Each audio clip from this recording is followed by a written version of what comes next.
Hi hello welcome to cricket Telugu. Team India బలమైన ఆటగాళ్లలో ఈ నలుగురు అంతర్జాతీయ క్రికెట్ నుంచి త్వరలో రిటైర్ కావచ్చని తెలుస్తుంది.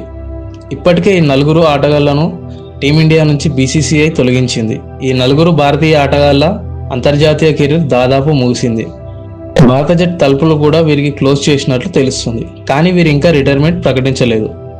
భారత క్రికెట్ జట్టులో ఎంపిక కావడం ఎంత కష్టమో టీమిండియాలో నిలదొక్కుకోవడం అంతకన్నా చాలా రెట్లు కష్టం. వాళ్ళెవరో ఒక్కసారి చూద్దాం. భువనేశ్వర్ కుమార్.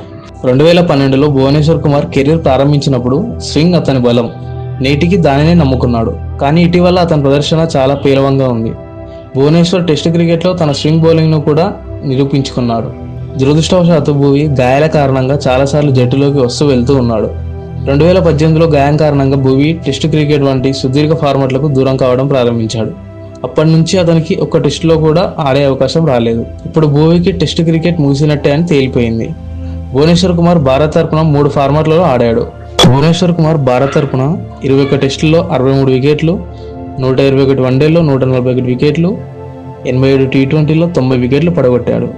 టెస్ట్ మ్యాచ్ల తర్వాత ఇప్పుడు వన్డే టీ20 జట్ల నుంచి కూడా అతన్ని తప్పించారు.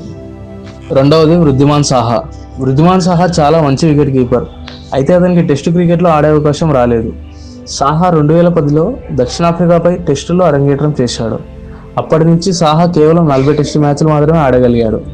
40 ఏళ్ల వృద్ధిమాన్ సాహాకు సంబంధించి భారత జట్టు మేనేజ్మెంట్ సెలెక్టర్లకు వారి భవిష్యత్ ప్రణాళికలో చేర్చలేదు. 2022లో శ్రీలంకతో జరిగిన టెస్ట్ సిరీస్లో మొండి చేయి చూపించారు.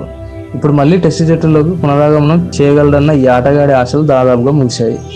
సాహా టెస్ట్ కెరీర్ గురించి మాట్లాడితే అతను 40 టెస్టుల్లో 29.41 సగటుతో 1353 పరుగులు చేశాడు. ఈ సమయంలో అతని బ్యాట్ నుంచి 3 సెంచరీలు, 6 అర్ధ సెంచరీలు కనిపించాయి. మూడవ ప్లేయర్ కరుణ్ నాయర్. చెన్నైలో ఇంగ్లాండ్పై కరుణ్ నాయర్ ట్రిపుల్ సెంచరీ చేసినప్పుడు కరుణ్ నాయర్ లాంగ్ హార్స్ అని అనిపించినా ఆ తర్వాత పరిస్థితులు మారిపోయాయి. ట్రిపుల్ సెంచరీ చేసిన తర్వాత అతను రాణించలేకపోయాడు. అందుకే అతని జట్టు నుంచి తొలగించారు. కరుణ్ నాయర్ నవంబర్ 2016లో ఇంగ్లాండ్పై తన అరంగేట్రం చేశాడు. ఆ తర్వాత అతను చివరిసారిగా మార్చి 2017లో ఆస్ట్రేలియాతో ఆడాడు. అతను తన కెరీర్లో కేవలం 6 టెస్ట్ మ్యాచ్లు మాత్రమే ఆడాడు. 62.33 సగటుతో 374 పరుగులు చేశాడు.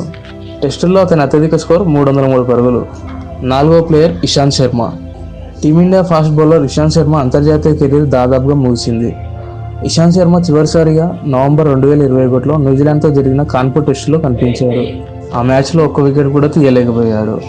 నవంబర్ 2021లో న్యూజిలాండ్తో కాన్పూర్ టెస్ట్ ఆడిన తర్వాత ఇషాంత్ శర్మకు మళ్ళీ టీమిండియా అవకాశం ఇవ్వలేదు. టీమిండియాలో పోటీ నిరంతరం పెరుగుతుంది. షమి, బుమ్రా, సిరాజ్ లాంటి బౌలర్లు టెస్ట్ ఫార్మాట్లో రాణిస్తున్నారు. ఇలాంటి పరిస్థితుల్లో టీమిండియా నుంచి ఇషాంత్ శర్మ కార్డు కట్ అయింది. ఇషాంత్ శర్మ 100కు పైగా టెస్టులు ఆడాడు. అందులో అతను తన పేరిట 311 వికెట్లు లిఖించుకున్నాడు. ఇషాంత్ శర్మ ఇప్పుడు ఐపీఎల్లో మాత్రమే కనిపిస్తున్నాడు. దీంతో ఇప్పుడు ఈ ఆటగాడు అంతర్జాతీయ క్రికెట్ నుంచి రిటైర్మెంట్ చేయాల్సిందేనని తెలుస్తుంది.